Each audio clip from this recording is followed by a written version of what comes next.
Un système d'information, c'est une boîte traversée par une flèche. Tout commence par cette flèche du sens qui, partant de l'observation des faits, la réalité, aboutit à la création d'objets, une activité. Pour les spécialistes des systèmes de données ou data, elle passe par une mise en forme informatique qui se réalise dans une mémoire informatique et transforme des big data, données de masse, en smart data, données pertinentes ou raffinées, puis en thick data, données consistantes ou substantielles. Pour les spécialistes des systèmes d'information, elle passe par une mise en forme, l'information, à bien distinguer de la précédente mise en forme, l'informatique. Elle se réalise dans une mémoire collective et transforme des données en connaissances, puis en savoir.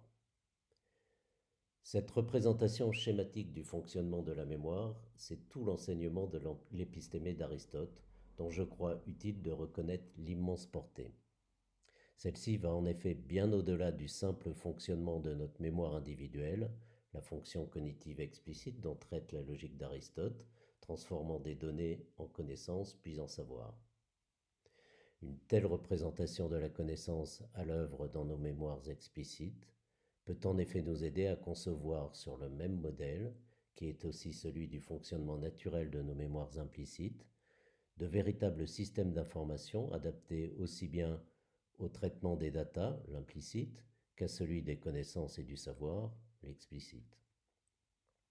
L'objectif de tels systèmes serait de permettre le fonctionnement de mémoires partagées pour l'exercice de différentes formes d'intelligence collective au service de différentes maisons communes ou écosystèmes dans toutes sortes de fonctions stratégiques, économiques, scientifiques, voire même politiques au sens d'Aristote qui associe politique et éthique.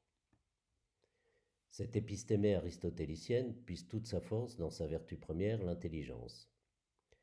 La connaissance, au sens de l'épistémée d'Aristote, associée au nous, est la genèse d'une représentation coordonnée du réel, mise en forme par construction de sens dans une mémoire organisée.